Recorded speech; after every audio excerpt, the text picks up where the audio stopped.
우리 주 예수 그리스도 안에서 사랑하는 형제 자매 여러분, 이제 우리는 주기도문의 5번째 간구에 이르렀습니다. 5번째 간구가 무엇이죠? 우리가 우리에게 빚진 자들을 용서한 것 같이 사하여 주었듯이 하나님 우리의 빚을 사해 주옵소서입니다.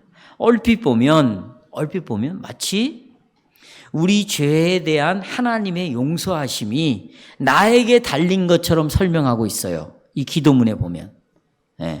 그러니까 우리가 우리에게 빚을 지은 자들을 용서한 것처럼 그것에 근거해서 하나님 나의 죄를 용서해 주십시오. 이런 말처럼 지금 들립니다.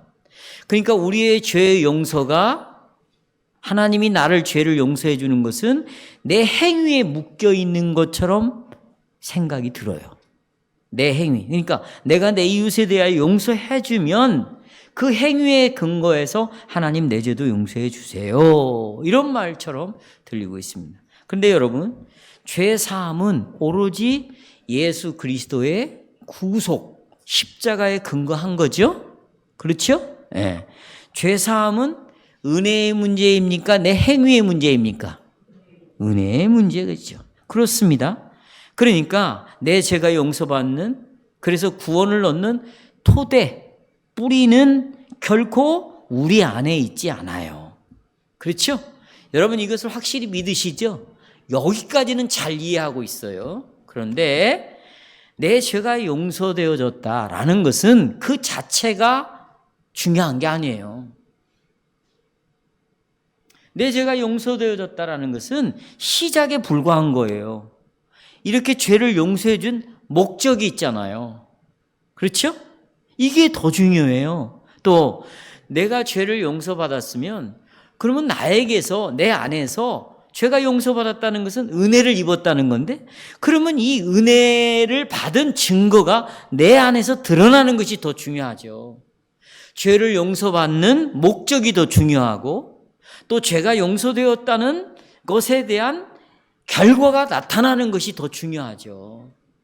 근데 우리는 죄 용서받았다, 여기서 끝나니까 우리의 기도가 너무나 천박한 기도들을 하고 있는 거라고요. 목적이 중요하다, 또 그 결과가 중요하다. 우리는 우리 쪽에서, 내 쪽에서 이웃을 사랑하고 또 이웃을 용서하지 않으면서 그리스도 안에서 하나님 나를 사랑해 주세요, 나에게 은혜를 베풀어 주세요, 이것은 말이 안 되는 얘기예요. 내가 누군가를 사랑하지 않고 누군가를 용서하지 않으면서 사랑과 은혜를 절대 받을 수 없어요. 거꾸로 내가 사랑을 받았다, 은혜를 받았다면 반드시 이웃을 뭐 해야 되고? 사랑해야 된다는 거죠. 그리스도의 피로 우리 죄에 대한 구속 있죠? 예수의 피로 내가 죄에서 구원함을 받은 것은 나를 어디로 끌고 가냐면 그리스도의 영으로 말미암아 내가 새롭게 되었다는 것으로 나를 끌고 가는 거예요. 그러니까 죄 용서는 나를 어디로 끌고 가요? 새롭게 된 삶으로 끌고 가요. 그러면 봐요. 내가 새롭게 되었다는 것은 지금 오늘 여기 5번째 간구에서, 청구에서 뭘로 나타날까요? 내 죄가 용서되었어요, 그리스도의 피로. 그럼 뭘로 나타나야 돼? 다른 사람을 뭐 해주는 걸로? 그게 새롭게 되는 삶이에요. 근데 새롭게 되는 삶 보세요. 새롭게 되는 삶 없이 전자는 없어요. 죄 용서는 불가능한 거예요. 또 전자, 죄 용서 없이 새롭게 되는 삶도 불가능한 거예요. 그래서 여러분, 우리 교리문답은요, 이 개혁교회는요, 예수의 피로 구속받은 거하고 성령을 통하여 내가 새롭게 되는 삶, 예수의 피로 내 죄가 용서되는 거하고 내가 이웃을 향하여, 내 지체들을 향하여 그들이 잘못한 죄를 용서하는 거하고는 절대로 떨어질래야 떨어질 수 없다고 우리 고백서에서는 가르치고 있다고. 이걸 하나로 생각하고 예수를 믿어야죠. 그런데 우리가 정말 자주 회심, 그러니까 내 죄에 대하여 회개하는 거 없이 회개하지 않아요. 오늘도 세례를 받았지만 거기 보세요. 성인 세례는 반드시 회개하는 자가에게 하나님의 약속에 대한 세례를 준다, 표로. 회개하지 않아. 자기가 죄인인 걸 인정도 안 해. 그냥 대충대충 넘어가. 그런 거 없이 하나님 내 죄를 용서해 주셨다. 이건 불가능한 거예요. 지금 여러분들이 과거에 세례를 받았을 때, 성인으로 세례를 받았을 때, 어른이 되어서 받았을 때 과연 이 죄사함에 대해서 깊이 정말 알고 있었는가? 성령이 그렇게 알게 해줬는가? 성령은 뭘 통해서 알게 해줘요? 가만히 있으면 알게 해줘요? 내가 죄의 깊이를? 아니잖아요. 그 죄의 깊이를 여러분이 다녔던 교회에서 계속 설교로 들었어야 돼요. 근데 만약에 이런 설교를 듣지 않았다, 그럼 내가 죄인이라는 걸 인정을 해. 그런데 이 성경에서 말하는 그 심각한 죄인이 나고 그런 죄를 날마다 짓고 있다는 것을 인정을 안 하는 거예요. 죄인이다, 그거 인정하겠다는 거라니까. 근데 내가 그런 죄를 날마다 짓고 있다, 이건 인정할 수 없다는 거예요. 그러니까 죄의 깊이가 없는 거죠. 그렇다면 이 사람은 나는 반드시 새롭게 되어야만 한다 라는 거에 대해서 별 관심이 없어요. 그러니 그 영혼에게는 변화가 일어날까요? 일어나지 않을까요? 일어날 수가 없는 거예요. 오늘 이 문제는 그러니까 정말 중요한 문제입니다. 이거요, 일생 동안 이 문제를 풀지 못하고 해결받지 못하고 죽는 영혼들이 수두룩하고, 실은 이런 성경을 가르치는 교사들조차도 이 문제에 대해서 정확하게 설명을 안 하고 가르치지 않고 있다. 왜? 신앙고백서들을 가르치지 않기 때문에. 그러나 이런 신앙고백서를 가르치면 여기에 대해서 정확하게 해설을 하고 있고, 이걸 신앙고백으로 우리의 삶 속에서 드러내고 있다. 어디에서? 우리의 삶 속에서. 그래서 우리 주님께서는 내 죄가 용서되어졌다는 것을 어디로 묶어버리냐면 새로운 삶에 매이게 해버리는 거예요. 그러니까 보세요. 내 죄가 용서되었어요? 그러면 이 사람을 이 내 죄가 용서되었다는 것 속에다가 다른 사람을 반드시 뭐 하면서 살게 만들어버리는 거예요? 용서하면서 살게 만드는 거예요.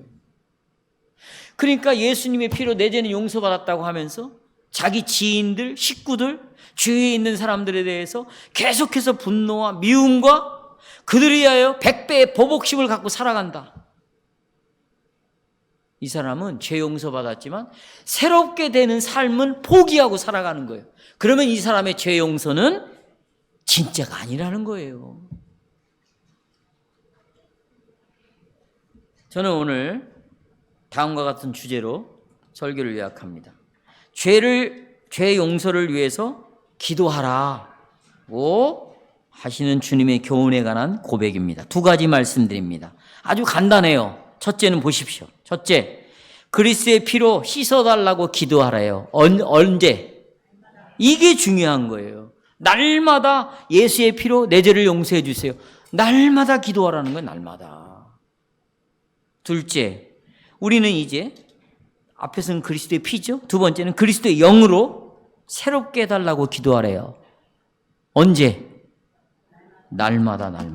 하나는 그리스도의 피로 날마다 내 죄를 용서해 주세요. 또 하나는 그리스도의 영으로 날마다 나를 어떻게 해달라고. 여러분 이것만 외우고 좀 다니세요. 나는 날마다 그리스도의 피로 내 죄를 용서해야 된다. 구해야 된다. 나는 그리스도의 영으로 날마다 나는 새롭게 되기를 위하여 기도해야 된다. 신앙은 두 가지의 일생 동안에. 첫째, 우리는 그리스도의 피로 날마다 씻어달라고 구해야 됩니다. 여러분 오늘 몇 문답이에요? 126문답에 보면 이 죄를 고백하는 아주 심오한 고백이 나와 있어요. 왜 이렇게 죄에 대하여 심각하게 고백하라고 말하는가? 죄를 고백하지 않으면 죄를 용서받을 수 없습니다. 주님께서는 우리의 죄를 반드시 용서해 주세요. 그러나 우리가 죄를 고백할 때만 용서해 주시는 거예요. 죄를 고백하지 않으면 죄는 용서받을 수 없어요. 그래서 요한일서 1장 9절에서 만일 우리가 우리의 죄를 뭐하면 자백하면 저는 밉보시고 의로우사 우리의 죄를 깨끗게 해주신다 그랬어요. 우리의 죄를 고백해야만 주님은 그의 피로 우리의 죄를 용서해 주시는 것이에요. 자, 그렇다면 우리가 고백해야 하는 죄가 뭐냐를 설명하기 위해서 성경은 여러 가지 다른 비슷한 단어들을 많이 썼어요. 그 중에 마태복음의 주기도문에 하나님 내가 우리에게 죄 지은 자를 용서한 것 같이 나의 죄를 용서해 주시옵소서라고 말할 때 그 죄는 헬라어 원문에는 빚이라고 나와 있어요. 빚. 그것도 복수 형태로 되어 있어요. 빚들을 용서해 주세요. 용서라는 말도 헬라어 원문에는 탕감해 주세요. 왜냐하면 빚은 뭐예요? 물질을 빚진 걸 말하는 거잖아요. 물질과 관련되어 있는 것처럼 죄는 그런 성격을 갖고 있다. 그런 성격을. 우리가 하나님 앞에서 계속 빚을 지고 있다는 거예요. 죄를 짓는 건 뭘 지고 있어요? 그래서 이 빚은 하나의 빚이 아니라고요. 계속 빚이 쌓여요, 안 쌓여요? 분마다 초마다 죄를 짓고 있으니 하나님께 계속 빚이 증가하고 있어요. 그래서 복수로 사용되고 있는 거예요. 또 하나 성경은 이 죄를 빚으로 표현도 하지만 또 성경은 이 빚을 범죄라고도 말해요. 뭐요? 범죄. 이건 뭐냐면 우리가 살아가는 모든 것은 죄다라는 거예요. 내가 살아가는 건 다 뭐라고요? 지금 보세요. 이게 지금 이해가 안 된다고요. 왜냐하면 죄 그러면 나쁜 짓, 못된 짓 하는 것을 죄라고 생각하는 이런 사람들이 이 안에 앉아 있다면 지금 내가 말하고 생각하고 행동으로 옮기고 하는 모든 것들이 다 죄를 범하는 것이다 라고 말할 때 이게 이해가 안 되고 내 안에서는 부딪힘이 생기는 거예요. 그건 뭐냐? 범죄가 뭔가를 이해를 못하고 있기 때문이다. 범죄가 뭐예요? 범죄가 아까도 말씀드렸지만 범죄라는 것은 내가 살아가는 모든 것들이 다 죄다. 이걸 범죄라고 말하는 거예요. 빚은 나는 하나님 앞에서 계속 이 빚은 날마다 증가하고 있다. 이런 의미를 포함하고 있습니다. 그래서 우리 교리문답에서는 보세요. 우리의 모든 뭐라고 나와 있어요? 범죄에 대하여 말하죠. 죄과를 말하죠. 죄과 이건 범죄라는 말이에요. 여기 보세요. 그냥 죄과가 아니에요. 뭐라고 되어 있어요? 아니 좀 보세요. 우리의 모든 죄과에 대해서 말하고 있어요. 그러면 여러분, 자, 내가 죄를 범했다. 내가 살아가는 모든 것이 죄다. 그러려면 증거가 있어야 될 거 아니에요. 그렇죠? 나 엊그저께도 지금 주차 위반을 했다고 뭐가 하나 날라왔어요. 그런 거 날라오면 우리는 정성희 씨하고 서로 그래요. 아이고 당첨됐다고 그래. 당첨되셨군요. 그러면 내가 주차 위반을 한 적이 없는데 그러면 거기 보면은요 주차 위반 딱지에 딱 증거를 보여줘요. 주소까지 다 나와. 사진 나와요, 안 나와요? 딱 나오는 거예요. 그러니까 내가 날마다 순간마다 내가 행하는 모든 것은 죄다. 그러려면 증거가 있어야 될 거 아니에요. 근데 그 증거가 뭐냐? 율법이라는 거예요. 뭐라고요? 율법. 이 율법에 의해서 측정하고 결정을 하는 거죠. 자, 지금 제가 시간이 없어서요. 이걸 다 설명할 수 없어요. 여러분 정말 하나님 위에 다른 신을 두지 않고 하나님만이 유일한 참 신이라고 믿고 살아갑니까? 네? 여러분 그렇지 않잖아요. 여기서 나간과 동시에 여러분은 수많은 신들을 여러분의 보물창고에서 다 꺼내서 그걸 신처럼 섬기잖아요.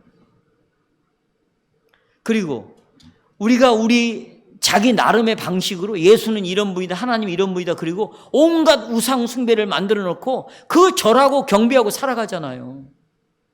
날마다 간음하잖아요. 날마다 살인하잖아요. 여러분이 언제 부모를 진심으로 공경해 봤습니까? 네? 뿐만 아니에요. 안식일을 언제 지켰는데요? 10가지 계명을 들이대면 정말 초마다 분마다 이 계명을 지키지 않았어요.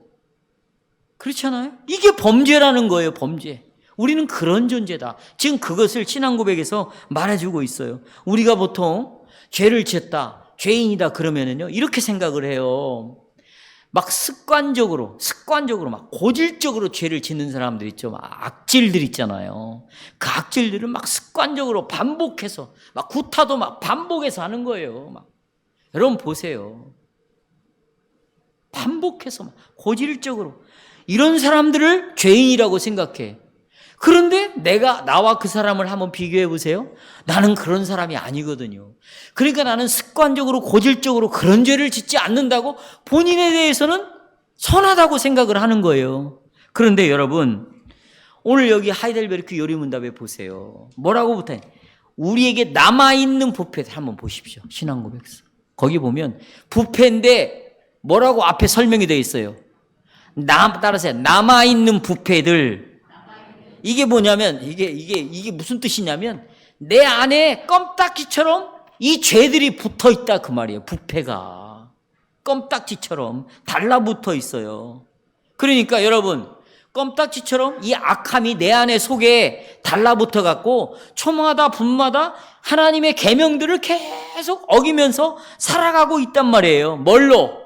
생각으로. 생각에도 보세요. 이 죄악이 붙어 있어. 내 말 속에서도 이 죄악이 붙어 있고, 내 마음에도 붙어 있고, 내 행동에도 붙어 있고, 손에도, 발에도, 눈에도 모든 것 속에 이 죄악이 다 달라붙어 있어. 그 말은 우리가 쉬지 않고 끊임없이 뭘 범하고 있다? 율법을 범하고 있다. 여러분, 그런 자로 정말 인정하고 여러분이 세례 받았냐고. 그런데 보세요. 왜 우리가 이럴 수밖에 없는가? 성경은 정확히 말하고 있어요. 너와 우리는 죄 중에 잉태되어 뭐했다? 출산되었기 때문이라고 딱 분명하게 말하고 있어요. 우리가 죄 중에 잉태되고 태어났기 때문에 날마다 죄를 범한다라는 것입니다. 그래서 보세요. 날마다 범하는 것은 자범죄를 말하겠죠. 그렇죠? 그러나 죄 중에 출생했다라는 것은 뭘 말하는 거예요? 원죄를 말하는 거예요. 그러니까 우리가 죄를 이야기할 때는 이 두 가지가 항상 동시에 고백되어야 된다. 하나는 원죄와 나에게는 또 뭐가 있습니까? 자범죄가 있습니다. 상습적으로 죄를 짓습니다. 하나님, 원인은 뭐예요? 하나님, 내가 죄 중에 잉태되고 죄인으로 출생됐습니다. 그래서요, 우리가 정말 잠자기 전에 기도, 우리 배강교회에다가 경건에 그 카톡방에다 그걸 올려놨더라고. 우리 요한 형제가 참 잘했어요. 아침 기도 저녁에 보세요. 아침 기도 때 뭐라고 나와요? 내가 매일의 과업 속에서 제일 먼저 하나님의 영광을 드러내는 삶을 살게 해주십시오. 그래요. 그런데 우리는 기도는 이렇게 하지만 그렇게 살 수가 없는 거예요. 왜? 여러분, 죄 중에 잉태된 자들은 날마다 율법을 어기고 살아갑니다. 원죄와 자범죄가 있어요. 이런 사람들은 하나님의 영광을 드러내지 않아요. 계속해서 하나님의 율법을 범하고 살아간다는 것입니다. 왜? 죄 중에 잉태되었고 그 이후에는 이 죄가 달라붙어 있어서 날마다 죄를 지어요. 그러니 성도 여러분, 우리는 불쌍해요, 불쌍하지 않아요? 그래서 본 교리문답에 보면 우리가 불쌍한 죄인이라고 나옵니다. 여기 나오죠? 끄트머리에 나와야 안 나와요? 불쌍한 죄인인 우리에게라고 나오네요. 여러분, 여기 이 불쌍한 죄인이라는 것은 난 독일어를 몰라요. 그런데 독일어 원문에는 이게 이렇게 되어 있대. 우리는 불쌍한 죄인, 영어로는 이렇게 번역을 해놨지만, 근데 이게 틀린 번역도 아니에요. 독일어 우르시누스가 써놓은 단어는 뭐냐면 한번 따라서 해봐요. 가난한 죄인들. 여러분, 어떤 사람이 불쌍해요. 우리가 보통 못 먹고 못 살고 못 입고 먹을 게 하나도 없어. 그럼 우리는 저 사람 뭐하다고 말해요? 불쌍하다고 말하죠. 불쌍하다는 말은 다른 말로 말하면 부자라는 말이에요, 가난하다는 말이에요. 가난하다는 말이에요. 가난하다. 왜 가난해요? 보세요. 아까 우리가 하나님 앞에 매일매일 빚을 진다고 그래요, 안 진다고 그래요? 근데 이 빚을 갚을 수가 없어요. 내가 은행에서 융자를 얻었는데 은행에서 뭐 마이너스 통장을 쓰는데 단 10만 원도 갚을 돈이 없는 거예요. 그 사람은 어떤 사람이에요, 여러분? 가난한 사람이죠. 그 사람은 자, 빚을 갚을 수가 없어. 그러니 가난해. 가난하니까 우리는 어떤 사람? 불쌍한 사람. 이 말을 다른 말로 비참한 사람이라고 말하는 거예요. 여러분은 정말 자신을 그렇게 인정하시냐고. 하나님, 나는 정말 가난해요. 내가 빚을 날마다 짓고 있는데 이 빚을 하나님 앞에서 이 죄를 해결할 능력이 없어요. 그러니 내가 얼마나 불쌍합니까? 내가 얼마나 비참한 존재입니까? 이걸 우리가 정말 정직하게 인정하고 있다면 우리는 날마다 이 죄를 고백해야 돼요, 안 해야 돼요? 이걸 인정한다면 고백할 수밖에 없어요. 그래서 보세요. 그래서 하나님께서는요, 보셔요. 우리의 모든 죄값을 갚았어요. 빚을 다 청산해버렸다고. 구약의 성전에서는, 오늘 첫 번째 설교, 옛 성전에서는 빚을 일회용으로밖에 못 갚아요. 이자밖에 못 갚아. 또 빚을 지으면 또 짐승을 또 잡아야 돼. 그런데 예수님이 갚아준 빚은 한 번 갚아줌으로 언제까지? 완전히 갚아준 거예요. 그리고 우리를 이제 보세요. 너는 빚쟁이가 아니야. 반대로 의롭게 되었다고 말하는 거예요. 아멘. 그런데 이것을 알려주기 위해서 반드시 예수님께서는 우리를 빚쟁이 앞에 세우는 거예요. 빚 앞에 우리를 딱 세워. 어디 앞에 세운다고요?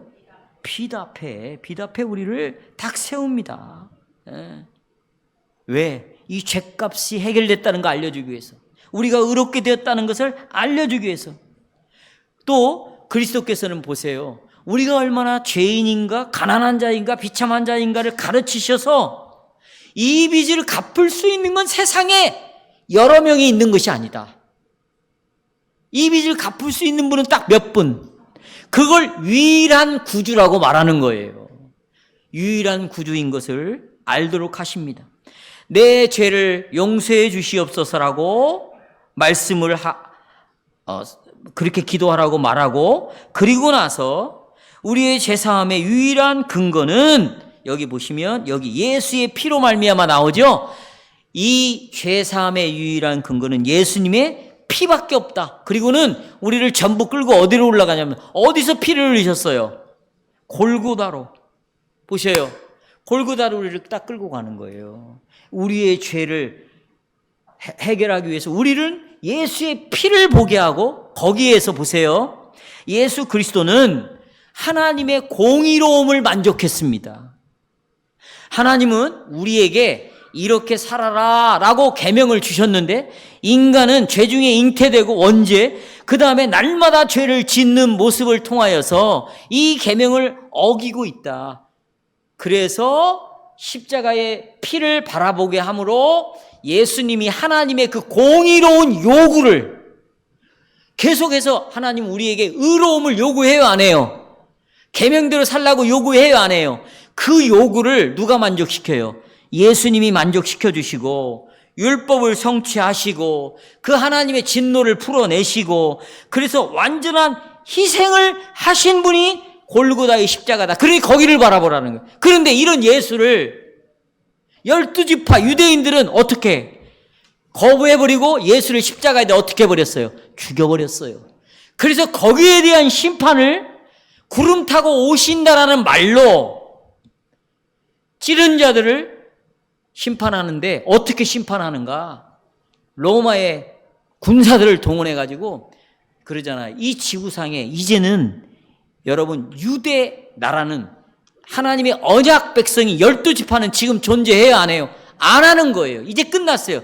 근데 1947년에 유대인을 재건했거든요. 그것은 지금 성경에서 말하는 선택받은 백성이요, 왕 같은 제사장이요, 제사장 나라요, 이런 것과는 상관이 있다 없다? 없게 되는 거예요. 바로 그리스도를 믿음으로 교회로 부름을 받은 여러분과 제가 이제는 새로운 예루살렘이 되었어요. 믿으셔야 돼요. 우리가 뭐가 되었다고요? 새 하늘과 새 땅이 된 거예요. 우리는 하나님 나라 안에 들어온 거예요. 그러면서 과거를 바라보는 거죠. AD 70년에 일어났던 그 구름 타고 오셔서 심판하신 예수 그리스도의 심판을 보면서 우리는 예수 그리스도를 믿음으로 말미암아 이것이 얼마나 복된 것인가를 알고 복을 누리며 살아가는 거예요. 그리고 주님의 재림을 기다리면 되는 거예요. 이해하시겠어요? 예. 우리의 자범죄들의 더러움과 원죄의 오염이 그리스도의 피로만 제거됩니다. 여러분, 그래서 보십시오. 피로만 제거된다면 여러분과 제가 날마다 죄 지어야 앉아요. 그러면 날마다 뭐가 필요해? 죄를 깨끗게 하는 일이 필요하죠. 그러려면 뭐가 필요해요? 예수님의 피가 있어야 되는 거예요. 그러므로 우리는 이 고백을 매일 다시 짚고서 우리의 삶 속에 이 피를 매일매일 적용해야 돼요. 여러분, 자, 예수님은 더 이상 피를 안 흘려요. 한 번 흘림으로 끝냈어요. 영단번에. 그런데 우리가 이 피를 한 번 딱 흘리시고 끝냈지만, 이제 더 이상 피를 흘리지 않지만, 나는 이 피를 날마다 내 삶 속에 어플리케이션, 적용해야 된단 말이에요. 왜? 죄를 지을 때마다 예수의 피 앞에 탄원을 해야 돼요. 오직 이 빚을 갚을 수 있는 건 예수의 피밖에 없으니까 예수의 피만, 오로지 예수의 피만을 의지해야 내 죄가 제거될 수 있다. 그래야 내가 가지고 있는 원죄 있죠? 그래야 내 자범죄가 나에게 전가되지 않는 거예요. 다시 말하면 전가되지 않는다는 말은 이 원죄와 자범죄로 짓는 죄를 하나님이 계산서에 쓰지 않는다고. 왜? 예수의 피가 제거했는데, 빚을 갚았는데 카운터에서 돈 내라고 나에게 청구할 수 있겠어요? 여러분, 그래요? 그러니까 계산하지 않아. 왜? 예수님이, 그러니까 죄를 지을 때마다 그리스도의 피 앞에 호소할 때 그리스도의 피가 계산을 없애버리는 거예요. 완전히 없앴지만 자범죄에 대한 죄를 계속해서 없애가는 거죠. 이해하시겠어요? 자, 계산하지 않으니까 나를 하나님이 정죄해야 안 해요? 정죄하지 않아요. 그리고는 나를 죄를 한 번도 죄를 짓지 않은 사람처럼 누가 나를 그렇게 봐주는 거예요? 하나님이 봐주는 거예요. 여러분, 이게 세상을 변화시키는 복음이라는 거예요. 이 복음을 듣고 사람들이 거꾸러지고 엎어지고 이 은혜 앞에 감사하고 찬양하고 자기 인생을 하나님께 헌신하고 바치고 새로운 변화된 삶을 살기 시작한 사람이 수두룩하다는 거예요. 수두룩해. 아브라함이 그랬어요. 다윗이 그랬어요. 바울이 그랬어요. 수많은 창녀들이, 세리들이, 그 안진뱅이들이, 그 병자들이 이 복음을 듣고 자기 인생을 변화시킨 거예요. 그러니까 우리를 변화시키는 것은, 여러분 이런 찬송 아세요? 나의 죄를 씻기는 예수의 피밖에 없네. 그리고 찬송을 하고 다닌 거라고.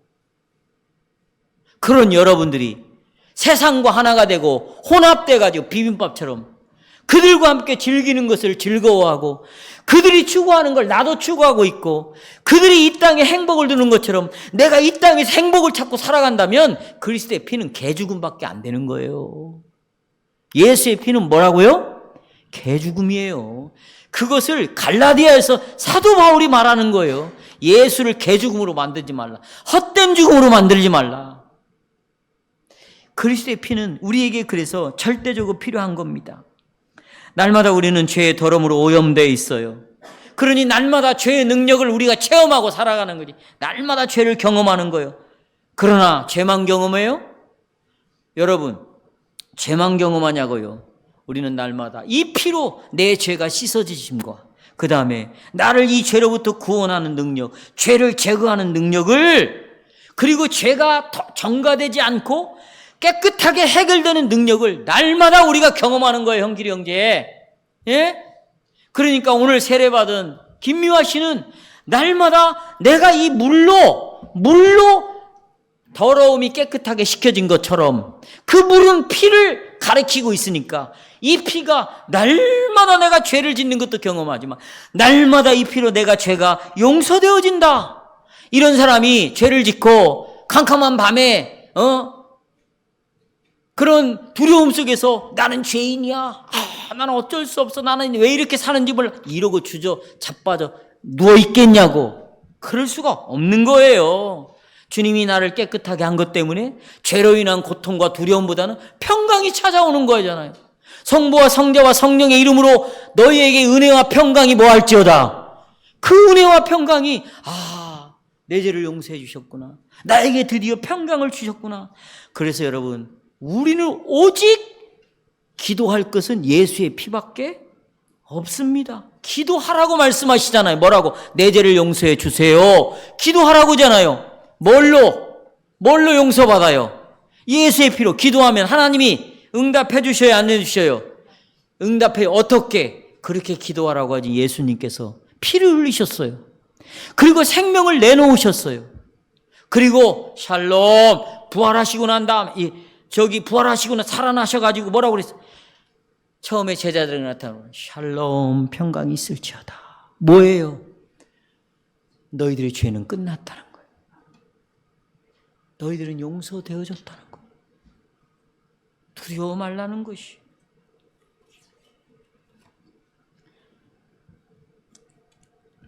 두 번째. 이제는 그리스도의 피로 날마다 죄 용서를 위해서 이렇게 기도하는 거예요, 여러분. 이제 하셔야 돼요. 자, 두 번째는 그리스도의 영으로 날마다 새롭게 해달라고 기도해야 된다는 거예요. 여기 보시면 다섯 번째 기도. 우리에게 빚진 자들을 사해 주었듯이 우리에게도 빚을 용서해 주세요. 이렇게 보면 가만히 보세요. 그러면 예수님이 내 죄를 용서해 주는 것은 누구 때문에 그런 것 같아요? 나 때문이라고 지금 말하는 것 같아요. 내가 어쩌길래 내가 나에게 죄를 지은 사람을 용서해 준 것 때문에 하나님 내 죄를 용서해 주세요. 여러분, 이것을 좀 잘 이해했으면 좋겠어요. 이런 말이에요. 내가 다른 사람에게 은혜를 베풀었으니까 하나님 내 죄를 용서해 주세요. 나에게도 은혜를 베풀어 주세요. 이런 말처럼 지금 이렇게 기록이 되어 있어요. 그러나 여러분, 이런 청원은, 이 기도는 그런 뜻이 아니죠. 이제 아닌 것을 여러분에게 설명을 할 거예요. 보세요. 이 주기도문은 마태복음만 나와 있는 게 아니에요. 누가복음에도 나와 있어요. 그런데 마태복음은 이렇게 되어 있어요. 내가 내 죄를 사하여 준 것처럼 이렇게 되어 있어요. 그런데 누가복음에는 나에게 죄 지은 자를 내가 사하여 주는 것처럼 이렇게 되어 있어요. 그러니까 마태복음에는 내가 나에게 잘못한 사람의 죄를 내가 용서해 준 것처럼 나와 있고, 누가복음에는 주는 것처럼 이렇게 나와 있어요. 같아요, 틀려요? 주는 것처럼 같아 달라. 찬양아, 어떻게 달라? 준 것은 뭐야? 이미 사하여 줬어. 그것은 완료냐 미완료냐? 완료 시제야. 사하여 줘버렸어. 근데 누가복음에는 주는 것처럼, 이건 뭐예요? 지금 뭐 하고 있어? 용서해 주고 있는 거예요. 용서해 주고 있는 거예요. 그러나 의미는 동일한 것이죠. 우리는 이미 보세요. 이미 우리는 우리 이웃의 죄를 사하여 주었고, 그 다음에 우리 이웃의 죄를 지금 사하여 주는 과정 속에 있는 거예요. 그러니까 내 이웃이 나에게 잘못했을 때 그가 나에게 진 빚을 이미 사하여 준 것은 이미 시작이 된 거예요. 그러나 지금 뭐 하고 있어? 계속 진행이 되고 있다는 거예요. 정말로 우리가 하나님께 내가 이렇게 하는 것처럼 하나님 나에게도 은혜 베풀어 주셔야 돼요. 하나님에 대한 모범이 인간이 될 수 있는가? 없어요. 우리가 아까 읽었던 여러분 누가복음 18장 읽었죠? 네, 거기 보시면 일만 난다듯 탕감을 해줬어요. 임금이. 근데 집을 돌아가는 길에 300데나리온? 100데나리온. 100데나리온이면 얼마 되지도 않아. 이 사람이 빚을 안 갚으니까 옥에다가 집어넣었어요. 이건 무슨 얘기냐? 우리가 엄청난 빚을 탕감받았음에도 불구하고 우리 이웃의 적은 빚도 우리는 용서할 줄 모르는 사람이다. 그것이 쉽다 어렵다? 어렵다. 우리의 이웃을 용서하기가 너무너무 어려운 인간들이 나고 여러분들이라는 걸 알아야 돼요. 그래서 여기 교리문답에 보면 이렇게 나와 있어요. 우리의 이웃을 전심전력하여 뭐하라? 용서하라는 거예요. 나오죠? 전심전력하여. 이게 추가가 되었어요. 여기 제가 읽어드리겠어요. 우리가 당신의 은혜에 대한 이 증거를 우리 안에서 발견함으로써 우리의 이웃을 전심전력으로 용서하도록 그렇게 굳게 결심하게 해주십시오. 이렇게 되어 있는데 이걸 제가 지금 설명하는 거예요. 여러분 먼저 우리 교리문답은 우리 안에 성령으로 우리가 새롭게 되었어요. 자, 예수의 피로 우리의 죄가 용서되었어요. 원죄와 자범죄를 날마다 용서받고 있어요. 그런데 이제 그리스도의 영이 그런 우리를 새롭게 해주었어요. 새롭게 된 사람은 이제부터 내 이웃이 나에게 잘못한 거에 대하여 용서하기 시작한다. 죄 용서함 받았다는 걸로 끝나는 것이 아니라 그 이후에 뭐가 따라오냐면 새로운 생활이 따라오는 거예요. 성화가 따라오는 거예요. 그건 뭡니까? 내 이웃의 죄를 내가 뭐 해주는 거예요? 그러니까 보세요. 죄에서 구원받은 거하고 내가 새로운 삶을 사는 거하고 같이 가는 거예요? 떨어져 가는 거예요? 예? 같이 가는 거예요. 같이. 죄 용서함을 받은 자는 성령의 새롭게 하심으로 삶을 살아가기 시작하는 거예요. 그러니까 예수만 믿으면 안 되는 거예요. 누구를 동시에 받아들여야 돼요? 성령을 받아. 지금 오늘 유아 세례 때, 성인 세례 때 이 내용이 계속 반복해서 나오는 거예요. 여러분 다시 유아 세례 예식서를 보세요. 성인 세례 예식서를 보세요. 죄 사함 받았다 예수의 피로. 그래 너는 성령으로 새롭게 되었다. 그러니 네 이웃에 대하여 죄를 용서하고 살아라. 이게 세례를 준 목적이라고 나오는 거예요. 그러니까 실은 우리가 신방을 할 때나 상담을 할 때나 대화를 할 때 이 뒤에 나오는 예식서만 가지고도 성찬 예식서, 세례 예식서만 가지고도 충분히 우리가 신앙을 다 말할 수 있고 설명할 수 있고 이야기할 수 있어요.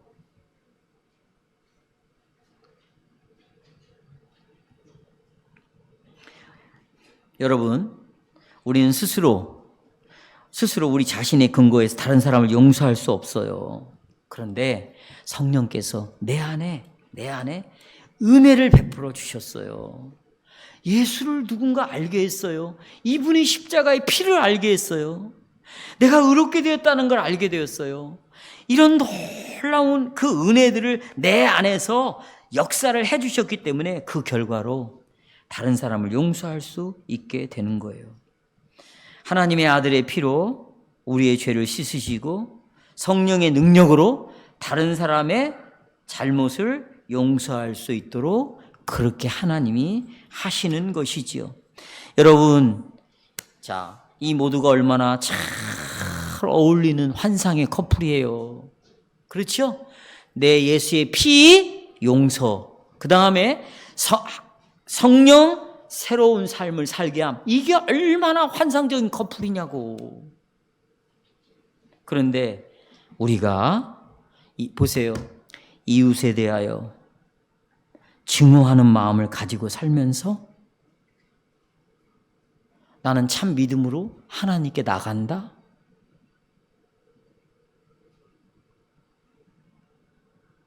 그렇게 나갈 수 있을까요? 나는 이웃에 대하여 증오하는 마음, 미워하는 마음을 가지고 있으면서 하나님이 나에게 은혜 주시기를 기도한다.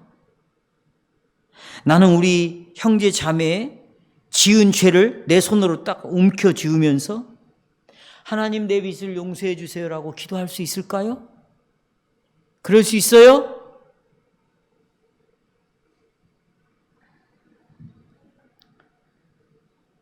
(20년) 동안 개혁교회를 한 목사님이 있어요.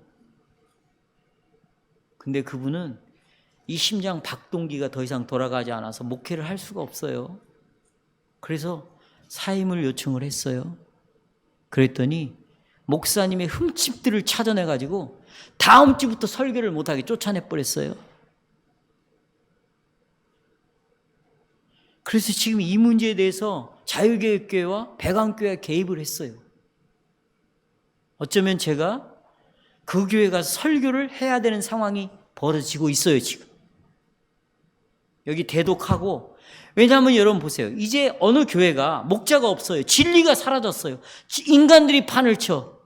이 교회를 살려야 될 거 아니에요. 지금 이걸 계속 논의하고 있어요.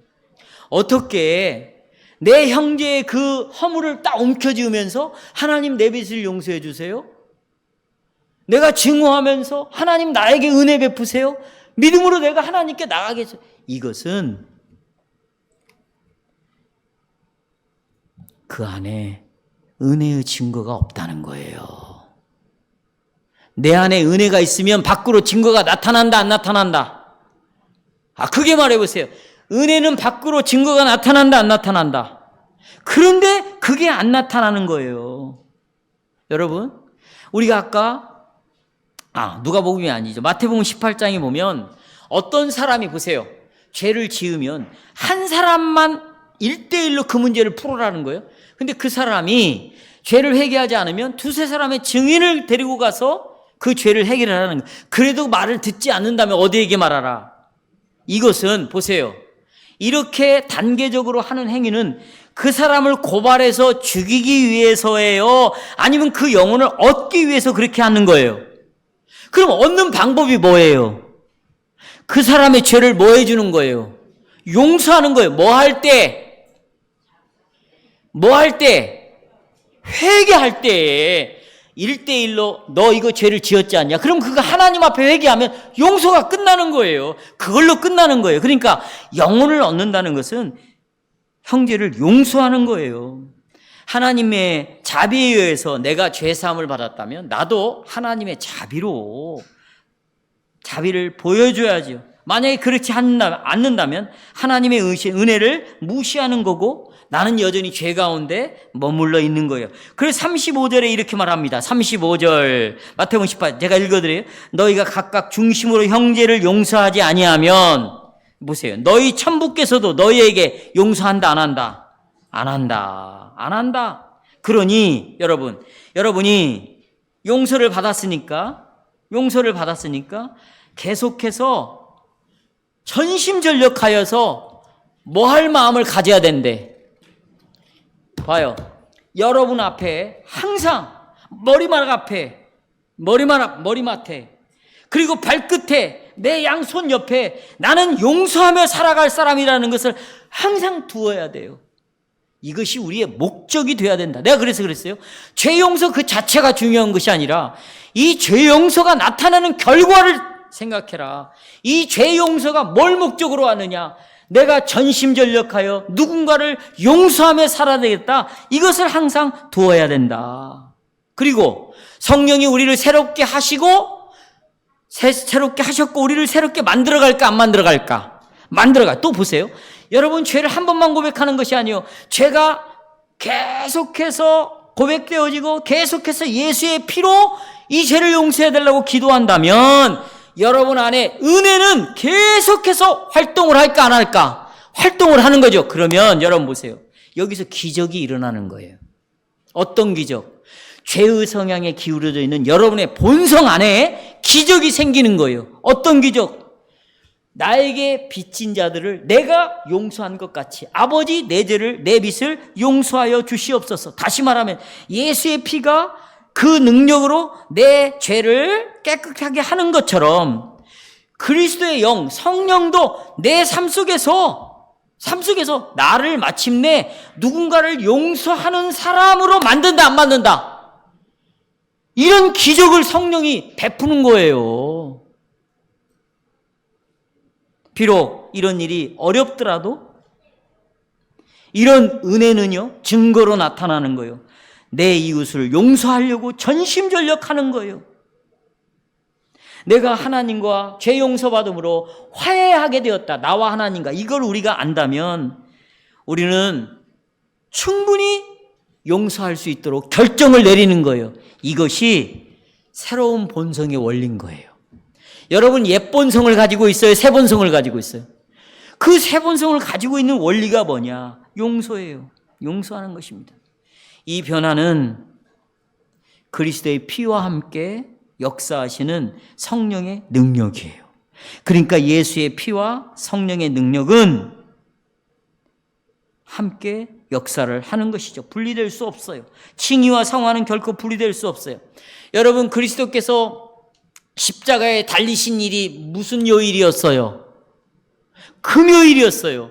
성령은 무슨 절 때 오셨어요? 자, 이 금요일과 오순절은 절대 분리가 안 되는 거예요. 십자가에서 죽으신 금요일은 우리를 어디로 끌고 가냐면 성령께서 오신 오순절로 끌고 가는 거예요. 예수의 피로 죄 용서함을 분명하게 믿고 확신하는 사람은 어디로 끌려가냐면 성령께서 나를 새롭게 해가지고 내 안에서 누군가를 용서하고야만은 변화된 삶으로 나를 끌고 가는 거예요.